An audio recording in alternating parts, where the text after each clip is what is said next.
नमस्ते साथियों। आपके बहुत मैसेज आए, फ़ोन कॉल्स आए और सबसे पहले आप सभी को बहुत बहुत धन्यवाद। गुड़िया को जन्मदिन की बधाई दी और इतना प्यार आशीर्वाद दिया और यह मैसेज गुड़िया तक पहुंच भी गया।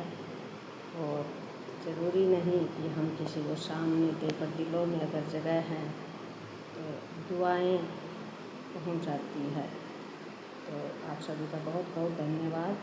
और सभी बहन और बेटियों से निवेदन है, उनके साथ भाइयों से भी। तो अभी रक्षाबंधन का त्यौहार आ रहा है। सभी बहन बेटियों से रिक्वेस्ट है कि जो ससुराल वाली हैं या शादी नहीं हुई है, वह लोग केवल किसी लालच के लिए भाई को राखी ना बांधें। रक्षाबंधन भाई बहन का बहुत ही पवित्र त्यौहार है और इस पर एक दूसरे की आशा शक्ति होनी चाहिए, जिसमें भाई बहन का जो रक्षाबंधन का त्यौहार है उसके मायने कुछ अलग है। जहाँ तक मैंने रिसर्च किया है, रक्षा सूत्र मतलब रक्षक जो होगा वो ही उसी के बांधा जाता है। तो जब रक्षा बांधने वाला है और बंधवाने वाले, वो दोनों एक दूसरे के रक्षक होते हैं। भाई बहन हो या कोई भी हो, कोई ना कोई एक दूसरे के किसी न किसी तरह से रक्षक हैं। और बहुत जगह ऐसा भी देखा गया है कि रक्षक ही भक्षक है। तो सब तरह का मेल जोल है। तो आप अपने भाइयों को एक बात ज़रूर बोलना कि मुझे भाई ना गिफ्ट चाहिए, महंगा तोहफ़ा चाहिए, आपकी नज़र में मेरा मान सम्मान। और हृदय से एक बात और कहना कि आप दूसरों की बहन बेटियों को भी अपनी बहन बेटी समझ के रक्षा करना भाई। और जिस बाप की बेटी को आप ब्याह कर लाओ, उसकी कभी आँखों में आंसू नहीं आने चाहिए, ना वह अपने माँ बाप के बिना ज़िंदगी जिए, उसकी सारी इच्छाएं पूरी हो। ऐसा नहीं कि उससे शादी कर ली और आप उसको अपने में कैद करके रखो। इसका बवंडर, इसका रिजल्ट चाहे देर से आए, पर परिवार इसीलिए टूटते हैं। शुरू में लड़कियां एडजस्टमेंट कर लेती हैं, पर ज़्यादा दिन नहीं चला पाती। तो ऐसे ना करो कि आज को देखते हुए आप आने वाले कल को खो दो और रिश्ते इतने टूट जाएं, इतना कड़वाहट हो जाए कि कभी नज़र मिलाओ तो तुम्हें शर्मिंदा होना पड़े। ठीक है। और दूसरी बात ये कि माँ बाप अपनी ज़िंदगी जिए, भाई भाभी हैं। देखो, एक उम्र का सब में ही वो आता है, डिस्टेंस आता है, बराबरी नहीं हो सकती। माँ बाप अपनी जगह सही है, आज की जनरेशन अपनी जगह सही है। तो कल किसने देखा है? कल के लिए चाहे तजुर्बेकार माँ बाप हों या फिर आज की युवा पीढ़ी हो, आज का बच्चा हो, सब अनजान है कल क्या होगा। तो हम क्यों ना आज के समय को आज ही में जिए और बच्चों का सपोर्ट करें, खुशहाली खुशहाली होगी।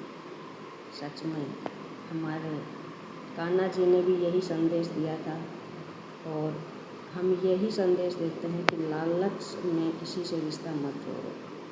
जो आपकी कदर करे, जो आपको मान सम्मान दे, उससे कभी भी ठेस मत पहुंचाओ, क्योंकि उसकी दुआ और बद्दुआ दोनों लगती है। जो आदमी आप पर मेहरबान होकर बेटी देता है, उसको कम मत आंकना, उसकी बद्दुआ जहन्नुम तक नहीं छोड़ेगी, कभी आबाद नहीं होंगे।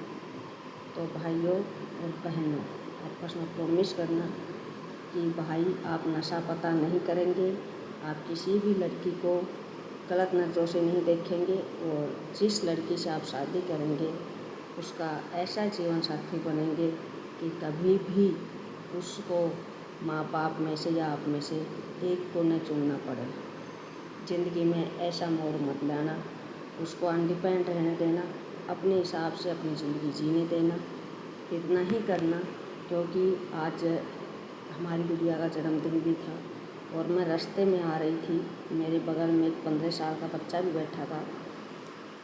वह कोई जानकार का स्टाफ में से ही था। हमने उसको गाड़ी में बैठा लिया, ऑफिस से आ रहे थे, और 3 लड़कियां थी जो फुटपाथ पे रहने वाले परिवार से थी। पता नहीं किसने रास्ते में जो सड़क होती है उसके बीच के अंदर किसी जो दीवारें बनी होती है उस पर कचौरी फेंक दी। वो भूखी कन्याएं, 3 बेबस लाचार कन्याएं उस पन्नी को खोल ली, क्योंकि जाम लग गया था। हम काफ़ी देर से उस सीन देख रहे थे, और भी हज़ारों लाखों लोग देख रहे थे। उस टाइम हम खाना खिलाने जा रहे थे, क्योंकि बच्चे के जन्मदिन पे कुछ करना था, और मैंने खाना खिलाया फुटपाथ वालों को। जिनको खाना खिलाना था वो उन्हीं के परिवार से थी।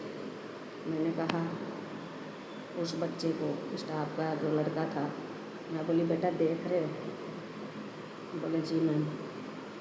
मेरे आप कभी मम्मी पापा से बात करते होंगे, जिद करते होंगे, रूठते भी होंगे, होता है अक्सर, पर कभी इनको भी देख लेना, इनके भी माँ बाप हैं, और आप इनके माँ बाप की बुराई करते तो देखो, या आप फ़ोन भी कर सकते हैं, क्योंकि इनको पता है कि शायद नसीब या किस्मत कुछ अलग है, इसलिए हम सब झेल रहे हैं। इसमें माँ बाप की गलती नहीं है, माँ बाप को नहीं कोस सकते अगर अच्छे हैं। तो गलत माँ बाप भी हैं जो नशा पता करते हैं, बच्चों को पीटते हैं, और अपनी महिलाओं से गलत धंधे भी करवाते हैं, बच्चियों से करवाते हैं। हमने ऐसे ऐसे समाज में लोग देखे हैं, तो उनके बच्चे आवाज़ उठाएं अच्छी बात है, पर बेबसी और लाचारी दुख में बच्चे माँ बाप को गलत ठहराएं, सबसे निकम्मी औलाद है, जिस दिन उन पर बीतेगी तब पता चलेगा।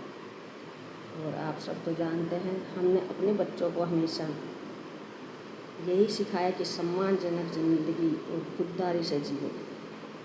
कोई डोरे, कोई बंदिश से आपका मुकाम नहीं छीन सकती, और जब तक आप खुद नहीं कमाएंगे तो आपके फैसले भी मान्य नहीं होंगे। आप खुद कमाते हैं, किसी के आगे हाथ नहीं पसारते, तो आप उस हिसाब से ज़िंदगी जिएंगे। जितना महत्व किसी को देंगे और आपको चाहे कि वो आपको अपनी तरह ढाले, तो ये भी गलत है। मैं उसी को समझूंगी कि कोई मैं जैसी हूँ वैसा एक्सेप्ट करे, तो सामने वाले को भी हम इतनी आज़ादी देते हैं तो हमें भी आज़ादी चाहिए। तो ऐसे ही रिश्ते बनाओ, जरूरी नहीं खून के रिश्ते बने। आप गैरों के साथ भी जाति, धर्म, भेद, ये सब एक परपंच था पुराने बुड्ढों का। उनको कोई काम नहीं होता था, पंचायत में बैठ जाते थे, गांव की पंचायतें चलती थी, तो उन पंचायतों में जाके 5 पंच कुछ भी नियम लगा देते थे जो मन में आता था। आज शिक्षा है, आप पढ़े लिखे हैं, अच्छा बुरा जानते हैं, ज़माना बदल चुका, चिट्ठी से डिजिटल पे आ गया। और आपको बताएं, हमारी प्रकृति ने हमें 2 डाके भेजे हैं, एक पक्षी के रूप में, दूसरा बादल के रूप में। पक्षी बिना किसी भेदभाव के अपनी खुशबू एक देश से दूसरे देश में छोड़ता है, और बादल बिना भेदभाव के जाति, देश विदेश, रंग, जाति, लिंग, भेद, धर्म, बिना नफरत के एक देश के पानी को भाप बनाकर दूसरे देश में बारिश के रूप में बरसाता है। तो क्या कहेंगे आप, और क्या सोचते हैं? छोड़ दो नफरत, झूठ पाप करने से परहेज करो, क्योंकि झूठ का रास्ता हमेशा अंत का होता है। और अच्छे अहंकारों का भी अहंकार टूटता है, रावण का भी टूटता है, तो अपन तो कोई चीज़ नहीं है उसके सामने। इसलिए आप सभी को बहुत बहुत धन्यवाद। शुभ रात्रि, बाय बाय, नमस्ते। क्योंकि मैं बहुत बिजी हूँ, अभी थोड़ा फ्री हुई आपके लिए वीडियो बनाने के लिए, तो प्लीज़ प्राइवेट चैनल पर ही डालूँगी, पब्लिक वाले चैनल पर भी हम डालते हैं। और आप सभी का सपोर्ट बहुत अच्छा है। हमारा पब्लिक का चैनल 6.5 मिलियन पार हो चुका है, और कुछ लोगों को पता है, कुछ को नहीं पता। और आप सभी का आशीर्वाद, प्यार, साथ हमेशा हम चाहते हैं बना रहे, क्योंकि इंसान के अंदर जो दिल धड़कता है, आत्मा है, उसी से परमात्मा का आशीर्वाद मिलता है। बाकी भगवान किसी ने नहीं देखा, और मूर्ति पूजा से कभी भगवान खुश नहीं होते हैं, कर्मों से होते हैं। तो प्लीज़ कर्म अच्छा कीजिए, पूजा वजा में मत इतना ध्यान दीजिए। नहीं, मूर्ति पूजा करेंगे, पत्थर की मूर्ति तो दिमाग पत्थर बनेगा, और मूर्ति का मतलब तो आप खुद मूर्त बन जाएंगे, पता भी नहीं चलेगा। दुनिया इतनी आगे निकल चुकी है, तो प्लीज़ थोड़ा बाहर निकलिए, पॉजिटिव सोचिए और खुद भी अच्छे से जिए और अपने बच्चों को भी अच्छी ज़िंदगी दें। यही मेरा आशीर्वाद आप सबके साथ है और आपका आशीर्वाद मेरे साथ है। बहुत बहुत धन्यवाद।